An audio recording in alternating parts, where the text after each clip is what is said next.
Ahí estamos, ¿verdad? ¿La tienen en su pantalla?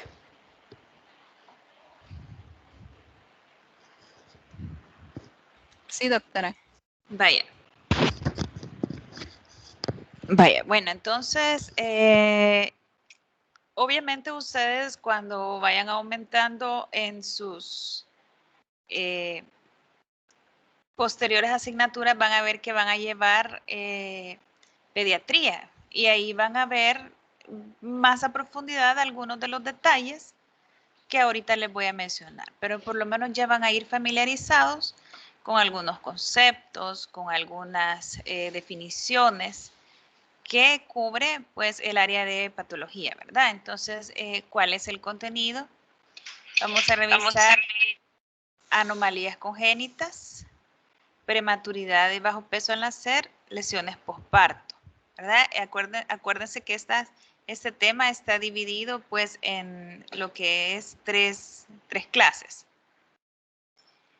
Las enfermedades infantiles son propias y son características de ese periodo, ¿verdad? No son iguales los niños que los adultos y eso ustedes ya lo tienen que llevar en mente. En este periodo suceden enfermedades propias de esta etapa.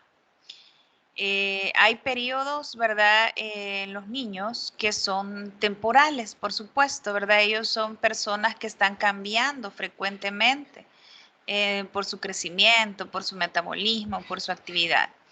Pero vamos a ver los periodos, por ejemplo, los neonatos, que son los niños que van a ser incluidos desde el momento en que nacen hasta los 28 días del nacimiento, ¿verdad? 28 días posteriores, hayan sido o no hayan sido prematuros.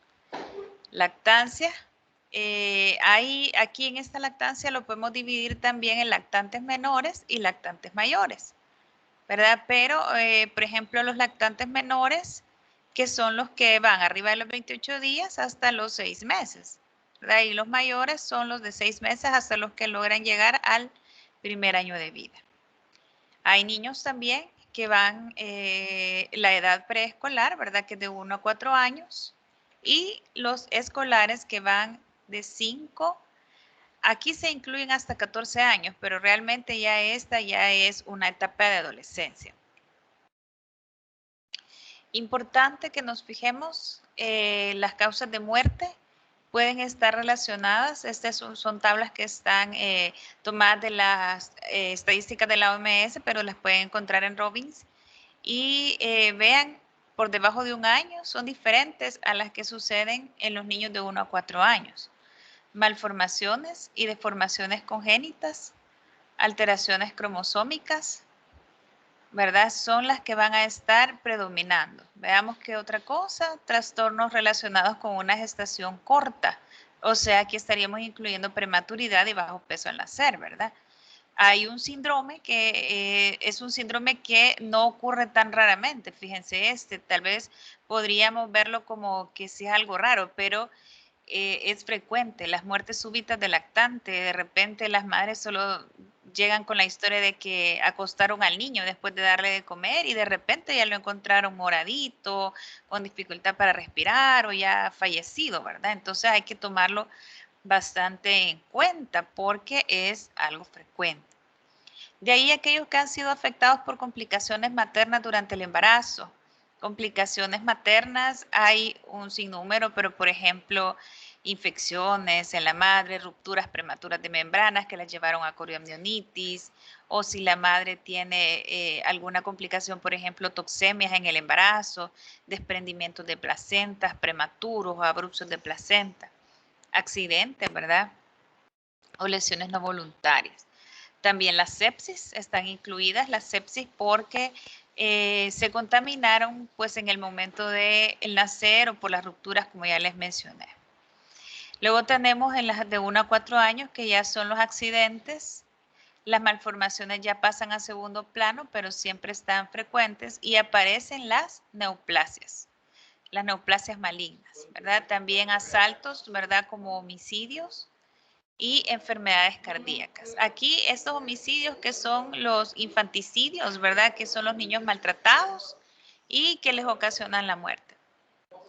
De 5 a 9 años, accidentes, neoplasias malignas, malformaciones o deformaciones genéticas, asalto, ¿verdad? Homicidio y neumonías también.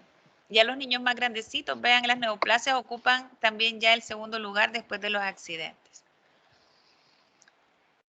Ahora veamos qué son las malformaciones congénitas. ¿Qué significa el término congénito? ¿Qué creen ustedes que significa el término congénito, jóvenes? Que es heredado. ¿Perdón? Que es heredado. Fíjense que teníamos esa, realmente yo también tenía esa definición, que una enfermedad congénita es heredable. Realmente hay dos tipos de enfermedades congénitas, ¿verdad? O sea, lo que te quiere decir congénito es que está al presente al momento del nacimiento, ¿verdad? Una malformación que el niño trae al momento del nacimiento, eso lo vamos a clasificar como una enfermedad congénita. Ahora, no necesariamente tiene que ser heredable, porque hay otras causas no genéticas, ¿verdad? Las causas heredables son las causas que vienen ya incluidas en la base genética, pero aquí les dice, no implica ni excluye una base genética, ¿verdad? Entonces podemos tener malformaciones congénitas y si yo le hiciera un estudio genético a este niño, examinarle su cariotipo, podría ser que no tenga ninguna malformación, ninguna mutación o ningún trastorno cromosómico, pero vino alguna causa durante el embarazo que le ocasionó esa enfermedad o esa patología y que nos hace que venga ya al nacimiento, ¿verdad? Los que afectan a los nacidos vivos son los trastornos menos graves, o sea, aquellos que sí son compatibles, aquellas malformaciones más leves sí llegan a ser compatibles con la vida y algunos incluso pueden llegar hasta una vida relativamente normal. Ahora, hay clasificaciones para poder decir los errores en el desarrollo de órganos y tejidos, errores en la morfogenia, ¿verdad? Hay malformaciones. Hay clasificaciones, perdón. Dentro de esas clasificaciones vamos a mencionar a las malformaciones. Entonces, vean ustedes las imágenes. Estas tres características o esas tres patologías son malformaciones. ¿Qué son las malformaciones? Esta es una deformidad anatómica, ¿verdad? Se define como una deformidad anatómica que es intrínseco en el neonato, ¿verdad? Que se produjo durante el desarrollo. Entonces veamos las polidactilia, el labio leporino, el paladar hendido, que están muchas veces relacionados con infecciones bacterianas de tipo sifilítico, ¿verdad? Y pueden ser, por ejemplo, esta polidactilia, generalmente les hacen cirugía o les quitan, es más estético, ¿verdad? Aunque si están fusionados, sí puede ser bastante limitante, pero tienen solución, ¿verdad? Con la cirugía. Esas son malformaciones menores. Esta pues es estético y si hay paladar hendido, le puede ocasionar problemas con la alimentación. Sin embargo, vean esta de aquí abajo, las estructuras de la línea media están fusionadas. El niño no logró formar ni definir sus ojos, una nariz. Por supuesto, estas malformaciones externas pueden estar acompañadas de malformaciones severas internas que son incompatibles con la vida. Realmente muchos de ellos no tienen ni siquiera un encéfalo o tienen un encéfalo poco desarrollado. Entonces esas eran las malformaciones. Ahora tenemos también disrupciones. Les decía, las malformaciones son alteraciones intrínsecas, o sea, el niño en su división celular se fue transmitiendo esa mutación que adquirió, ¿verdad? Sin embargo, las disrupciones se interrumpió, el niño se formó adecuadamente, ¿verdad? Se formó adecuadamente, pero vino algo extrínseco y ocasionó esa malformación congénita que va a presentar al momento de nacer. ¿Cuál es el ejemplo típico? Lo que ustedes están viendo aquí, que se conocen como bridas amnióticas.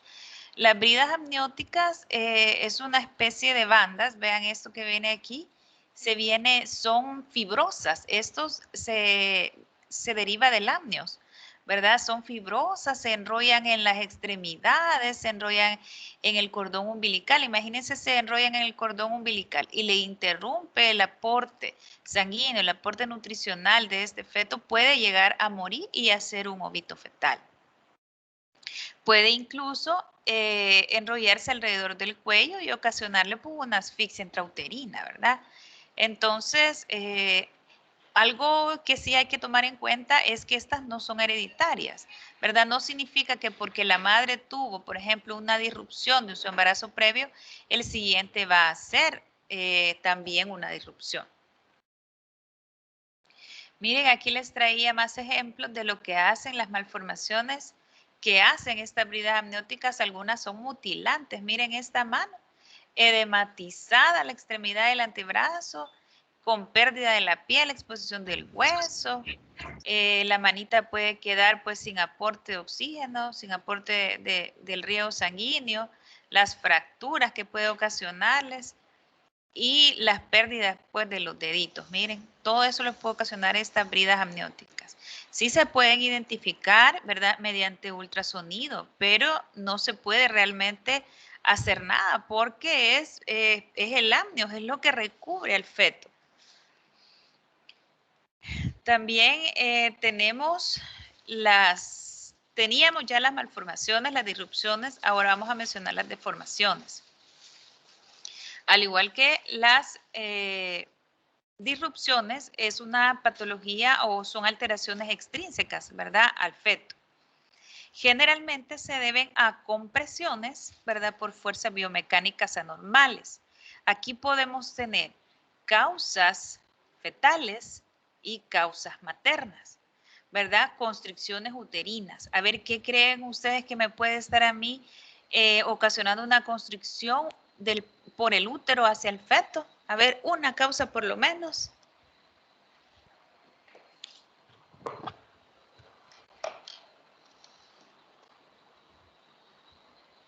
Este factor materno que estamos hablando de constricciones uterinas, ¿qué creen ustedes? ¿Qué puede ser?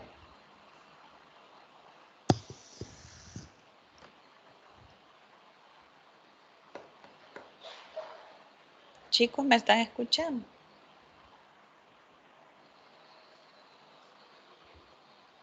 Por la poca producción de progesterona, ¿no sería? No, no. La progesterona realmente al final del embarazo, la progesterona es importante para mantener el crecimiento, ¿verdad? Durante las primeras etapas del desarrollo del embarazo, pero ya posteriormente en niños más grandecitos no está influyendo mucho. Ahora, aquí se refieren a factores mecánicos. En el factor materno, por ejemplo, acuérdense que el tamaño del útero va creciendo. Hay úteros muy pequeños, ¿verdad? Que no le dan cabida al tamaño del feto, ¿verdad? Hay desproporción con el tamaño del feto y el tamaño uterino. Lo otro, factores mecánicos que pueden causar constricciones son los úteros tabicados, ¿verdad? Aquellos que tienen dos cavidades uterinas, obviamente la cavidad queda dividida y es más pequeña.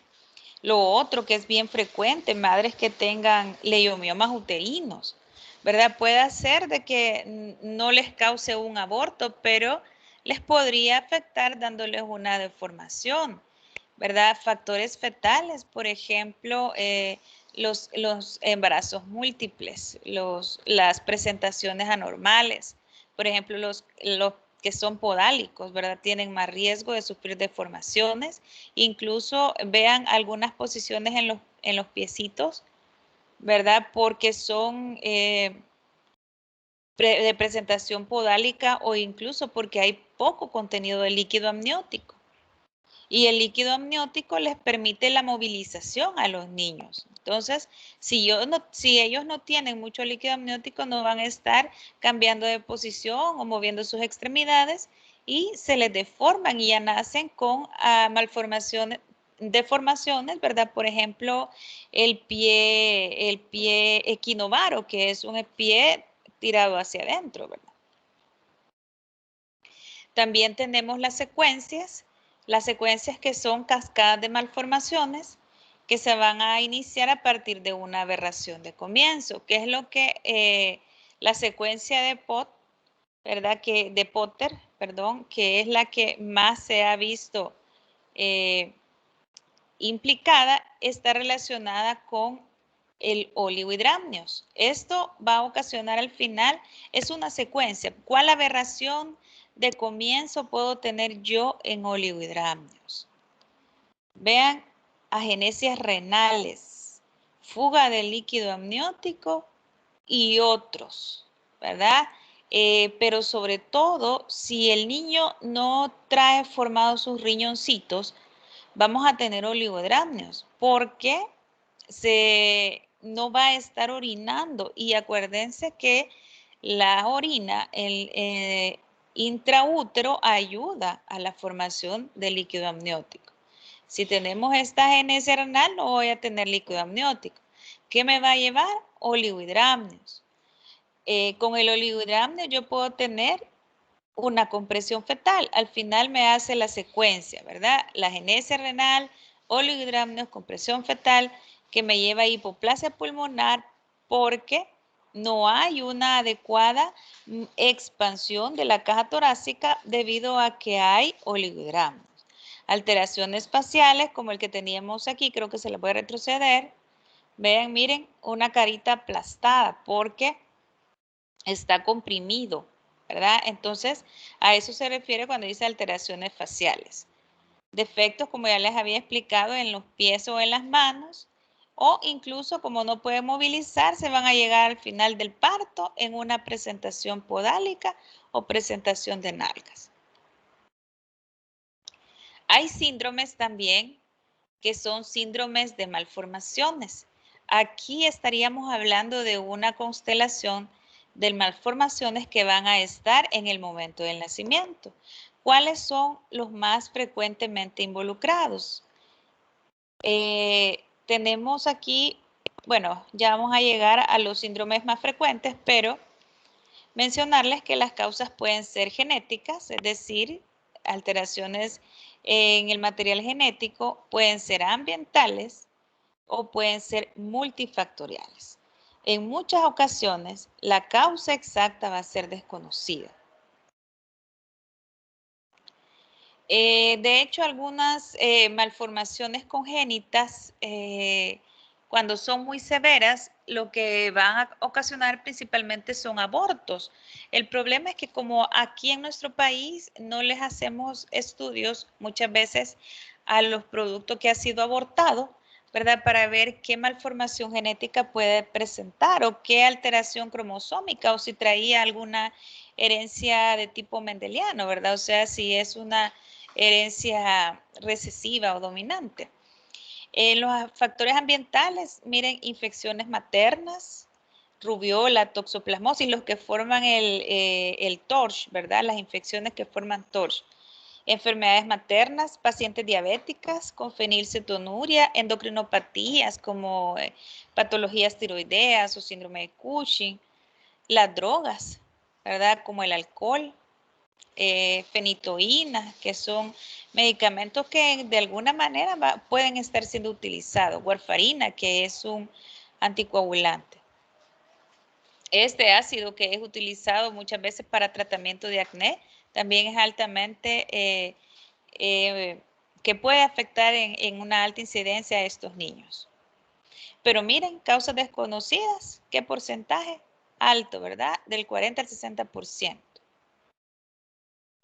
Y esos son los síndromes del que les hablaba, ¿verdad? Los niños con síndromes congénitos de malformaciones, como las que ocasionadas por el alcohol, traen una serie de características que pueden estar no solamente una, como la que estamos viendo aquí, que es la micrognatia, vean el poco desarrollo del maxilar inferior, sino que también pueden tener retardo en el crecimiento, pueden presentar tumores vasculares cutáneos, la cabecita que va a estar pequeña, por eso es lo importante que ustedes cuando lleven su servicio social van a ver que la medida del perímetro cefálico siempre está dentro de las funciones que tienen que hacer cuando llegue un niño a control de niño sano.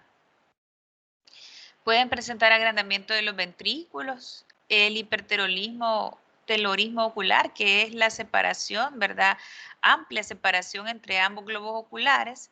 Pueden tener defectos en el septo ventricular y atrial, hernias, retardo mental o hiperactividad. Eso es con el consumo de alcohol, ¿verdad? Pero también muchas veces creo que lo más frecuente es incluso diabetes mellitus en la madre, ¿verdad? Es más frecuente quizás que el alcohol. ¿Qué nos puede ocasionar una diabetes mellitus? Puede ocasionar, miren todo lo que puede ocasionar: anencefalia, defectos en el septo atrial y ventricular, agenesia renal unilateral, onfalocele, que son defectos en la pared abdominal que permiten la protrusión de contenido del estómago o de intestino, ¿verdad? Y la atresia auricular bilateral. Pero algo con lo que ustedes se van a enfrentar más frecuentemente antes de esto, yo les seré sincera que realmente no son muy frecuentes las anomalías asociadas a diabetes. Ahora, sí es bien frecuente que los hijos de madres diabéticas nazcan macrosómicos, ¿verdad? ¿Qué quiere decir macrosómicos? Niños grandes, con mayor peso del que normalmente tiene que tener, generalmente arriba de los 4.000 gramos. ¿Qué otra cosa hacen estos niños de madres diabéticas? Generalmente hacen hipoglicemias, ¿verdad? Cuando nacen, porque la madre anda también niveles elevados de insulina que pueden pasar al niño. Algo importante, vean en este cuadrito, los periodos críticos para malformaciones, para que los agentes externos o extrínsecos también causen malformaciones. Miren las primeras 2 semanas, generalmente dicen de que no son susceptibles a teratógenos, pero si hay una malformación que ya viene dentro del material genético, estos niños son abortados, ¿verdad? Por eso es que no es un periodo susceptible, porque el mismo organismo pues elimina ese material genético anómalo. Entonces, muchos de ellos son abortados. Vean, les he puesto estos dos circulitos rojos porque la semana 4, esto en semanas, la semana 4 y la semana 5 son los más críticos. Para que se den alteraciones morfológicas mayores como las que vimos allá de la fusión de las estructuras de la línea media con anencefalia. Algo bien importante que ustedes ya van a llevar adelantado es que miren, el periodo embrionario llega hasta la 8ª semana de desarrollo. Luego ya estamos ante periodo fetal, ¿verdad? Embrión hasta las 8 semanas. Feto de 9 semanas hasta el niño que es de término, que es hasta las 38 o 40 semanas. Hasta ahí, ¿verdad? Y aquí vamos a ver que cuando ya son edades o semanas más avanzadas, ya son más frecuentes, ya no son alteraciones morfológicas mayores, sino que defectos fisiológicos y alteraciones morfológicas ya menores. Ahora, vamos a hablar un poco de lo que es prematuridad y retraso del crecimiento. Como les decía, prematuro ustedes van a ver más ampliamente cuando lleven pediatría, pero solo mencionarles que un embarazo de término está comprendido entre las semanas 37 hasta las semanas 42. Hasta ahí se considera que está de apto para nacer, ¿verdad? Abajo de las 37 semanas es un embarazo prematuro o es un niño prematuro. Y arriba de las 42 semanas, ese ya es un niño postérmino que también puede tener complicaciones. Es la segunda causa de muerte más frecuente. Hay factores de riesgo para la prematuridad, ¿verdad? Por ejemplo, las madres que rompen membranas antes del término. Infecciones intrauterinas, pueden ser infecciones desde infecciones de vías urinarias. Por eso es que hay que tratar adecuadamente infecciones de vías urinarias o otras infecciones como las TORCH que ya les mencioné. Anomalías estructurales, ¿a qué nos referimos con anomalías estructurales que pueden estar ocasionando un niño prematuro? Igual, ¿verdad? Útero con leiomiomas, úteros tabicados, incompetencias cervicales, que dilatan y aún sin contracciones uterinas. Las gestaciones múltiples, estos niños casi nunca van a llegar al embarazo de término por esa tensión que hacen. Y aquí también podríamos incluir los polidramnios, ¿verdad? Porque los polidramnios, cuando hay mucho líquido amniótico, hacen tensión y pueden romper las membranas. Enfermedades crónicas en la madre, por ejemplo, diabetes mellitus o hipertensión arterial o enfermedades autoinmunitarias. Las personas que han tenido antecedentes de partos prematuros también pueden estar de riesgo para que se desarrollen prematuros posteriormente. Las edades maternas, las edades en los extremos de la vida, ¿verdad?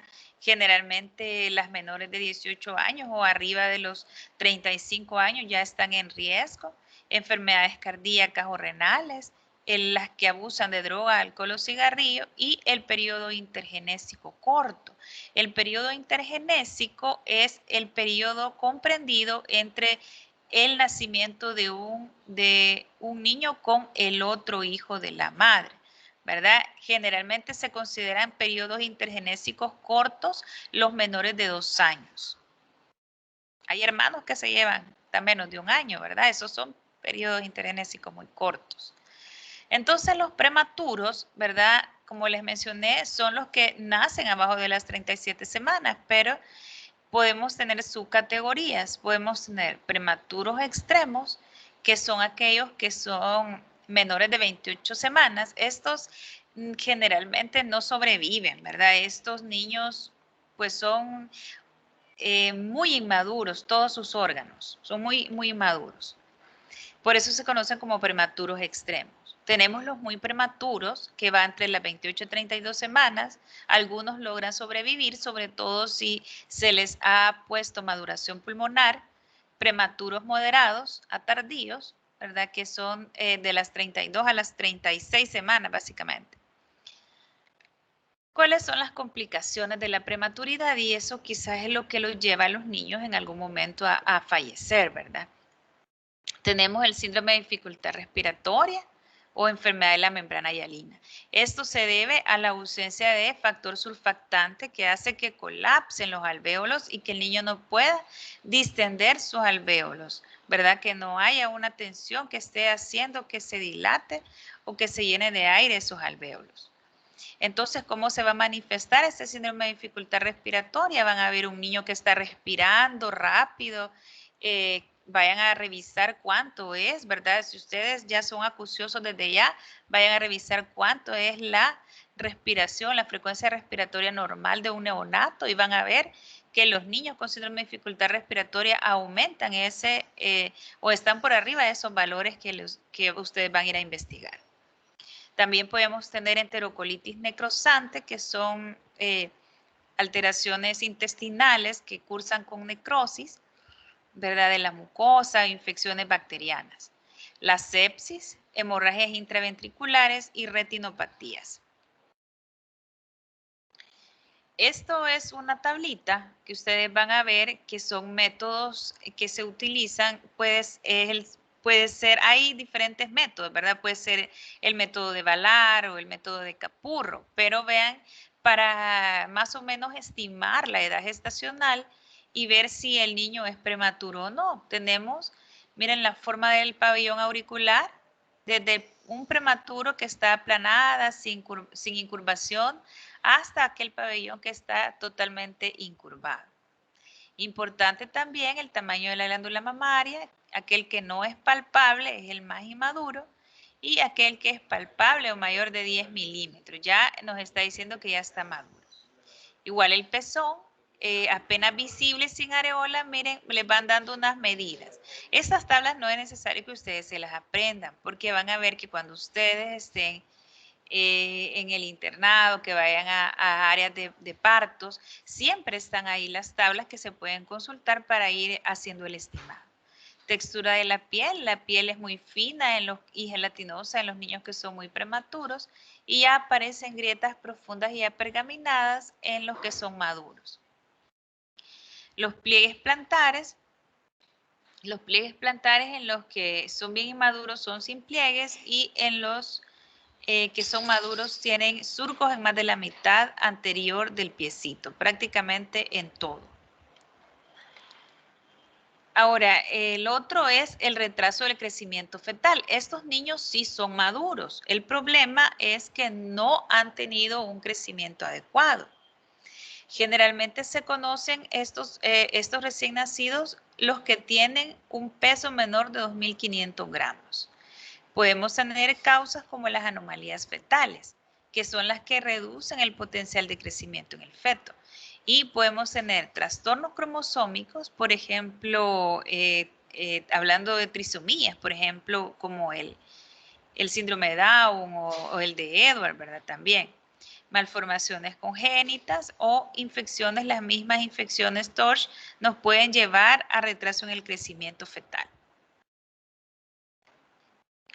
Esto que ya les había mencionado, cuáles son los más asociados, que son las trisomías 18, la 21, la 13, o también alteraciones estructurales en los cromosomas, como son las de lesiones y las translocaciones, pues que espero que ustedes ya sepan qué son, porque creo que ya recibieron la clase de genética, ¿verdad?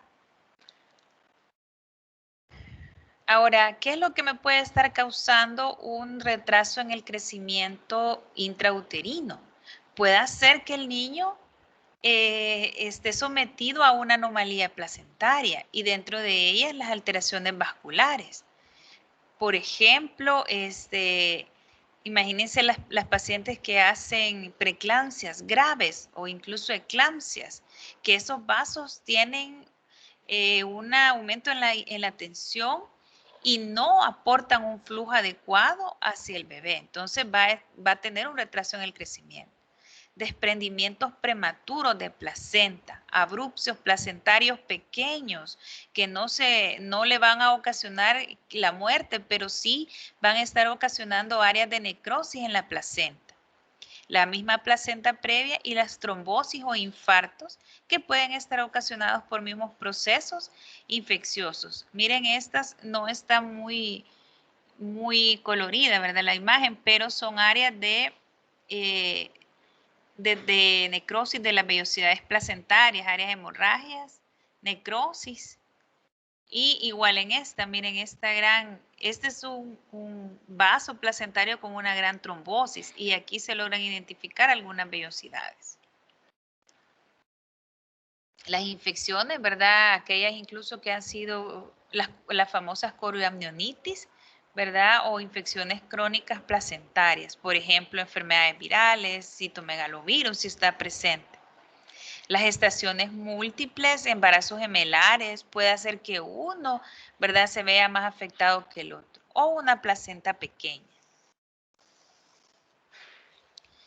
Las causas placentarias suelen producir un crecimiento asimétrico, o sea, el retraso en el crecimiento de un niño puede hacer que sea simétrico o asimétrico. El asimétrico es aquel en el que la cabecita está normal, pero pues su cuerpo es pequeño y tiene bajo peso, ¿verdad? Aquí dice, conservación relativa del encéfalo, pero sí tienen una baja en el crecimiento en la última mitad de la gestación. Y estos, por ejemplo, en la última mitad de la gestación, aquí quizás a la cabeza podríamos mencionar los trastornos de las toxemias del embarazo, ¿verdad? Las preeclampsias o las eclampsias.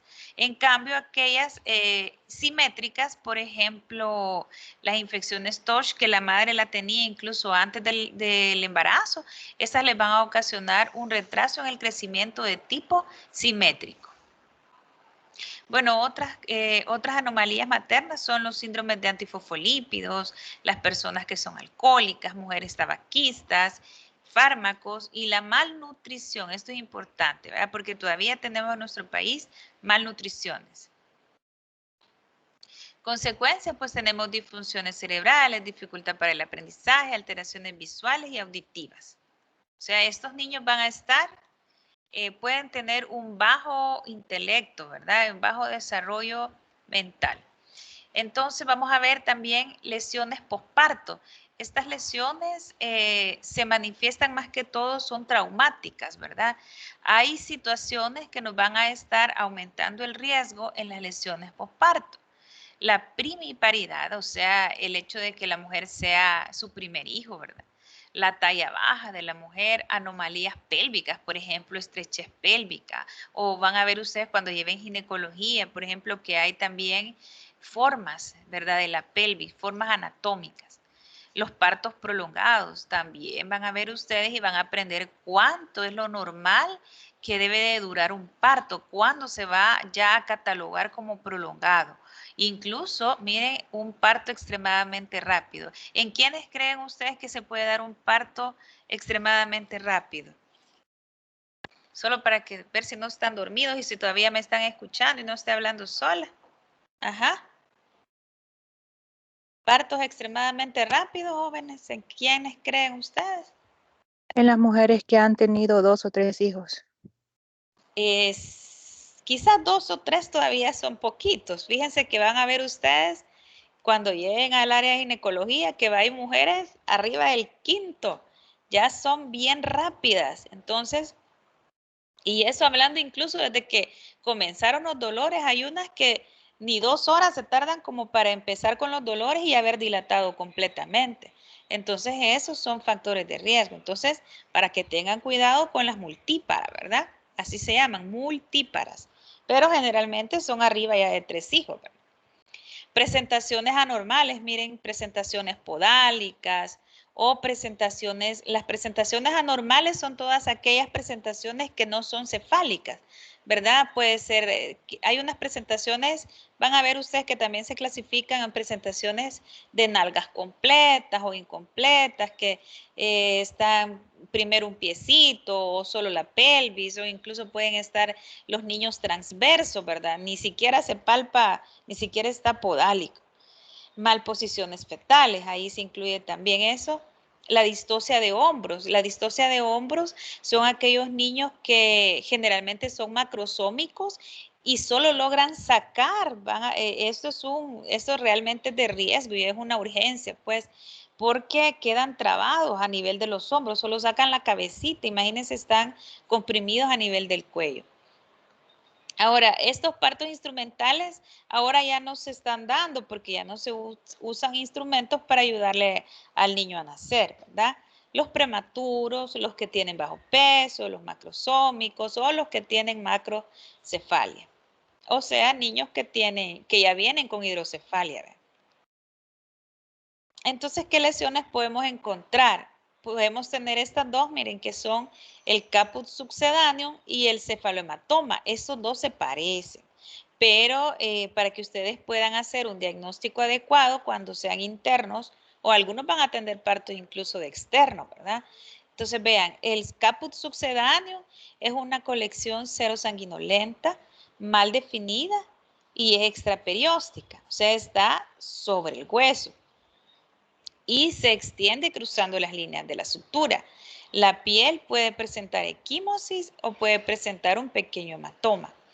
Ahora, el cefalohematoma es una hemorragia que va a ser traumática, que va a ser subperióstica abajo de la membrana fibrosa, ¿verdad? Que está recubriendo el hueso y afecta más que todo al hueso parietal. Aquí la tenemos, miren. Miren todo esto, edema, todo es, el cráneo no es que tenga una deformidad, ustedes van a aprender a examinar a los niños y van a palpar, aquí se le ve la deformidad, pero si ustedes palparan este cuero cabelludo, está edematizado, es blando, este es un caput sucedáneo, ¿verdad? El caput sucedáneo aparece durante el parto, puede hacer que el niño esté golpeándose, ¿verdad? Por salir y esté traumatizándose y se le edematizó. Lo que la caracteriza es que a los 3 días tiene que haber desaparecido, ¿verdad? La piel puede presentar eritema o equimosis y, como les había dicho, miren, aquí está la sutura, se extiende más allá de las suturas, está mal definido. El cefalohematoma, que ya es una hemorragia, sí va a estar respetando, miren, las suturas, la piel generalmente no tiene cambios y la resolución puede aparecer allá por las 8 semanas para que desaparezca completamente y puede aparecer incluso hasta días tras el parto. La otra lesión, ¿verdad?, que también puede dar es la fractura de clavícula.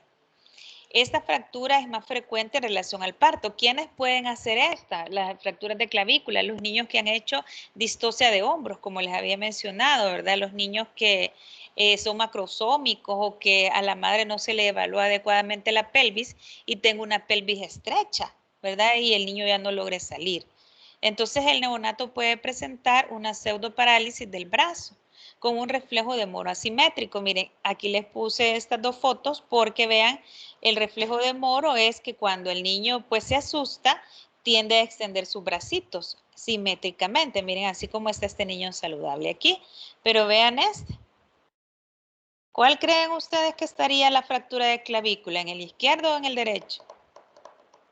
A ver. Derecho y izquierdo, jóvenes. Derecho. Derecho, miren, bracito. Este sí lo logra elevar, ¿verdad?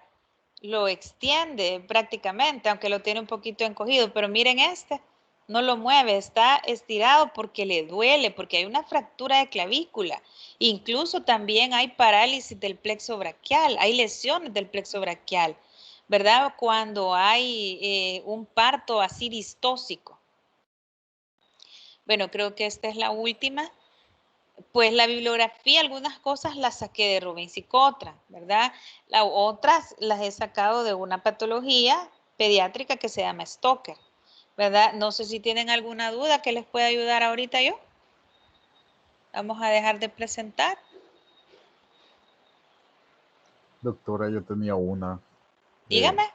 Con respecto a la última diapositiva, cuando el niño nace así con una fractura de clavícula, ¿qué se procede?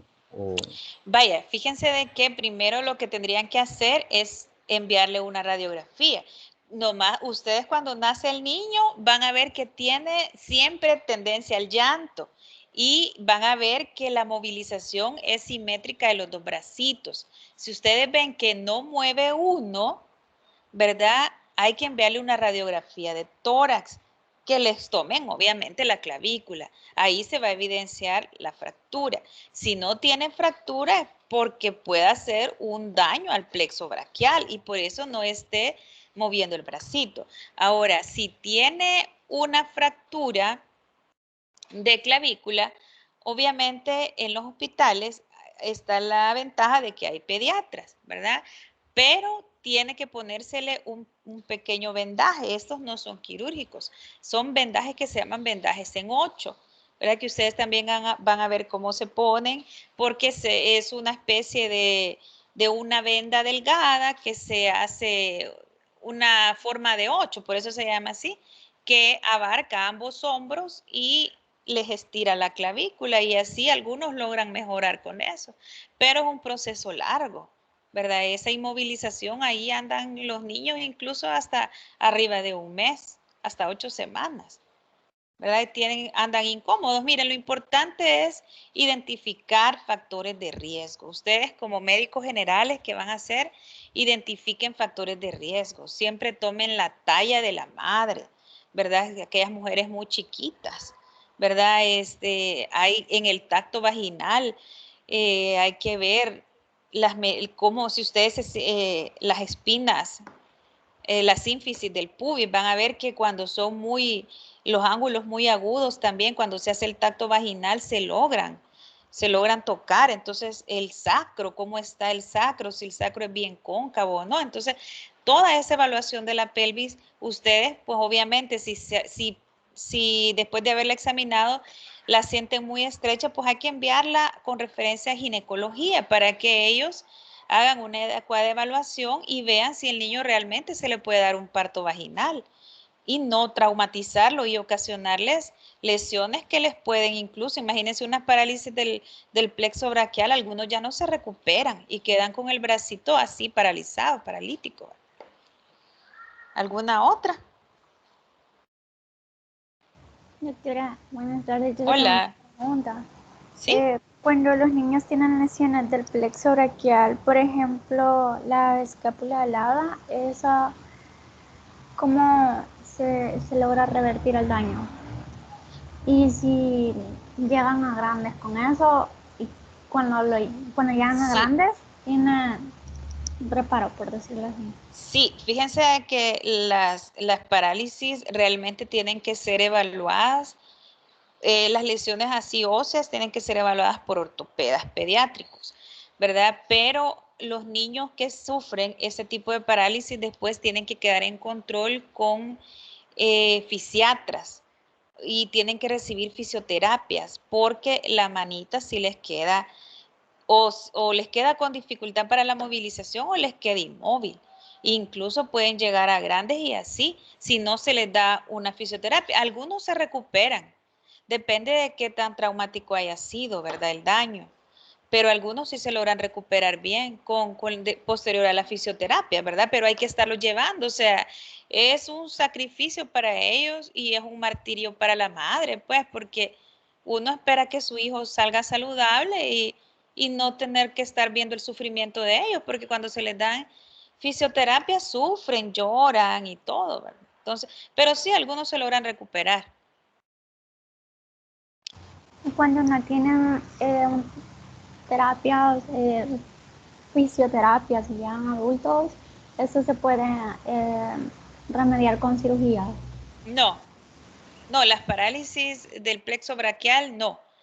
¿Verdad? Ese sí no. Si son lesiones, fíjense que algunos incluso hasta tienen fracturas humerales y todo eso, pero esas sí se pueden con inmovilizaciones o depende de la evaluación del ortopeda, vea, sí se pueden recuperar, pero las parálisis no se corrigen quirúrgicamente.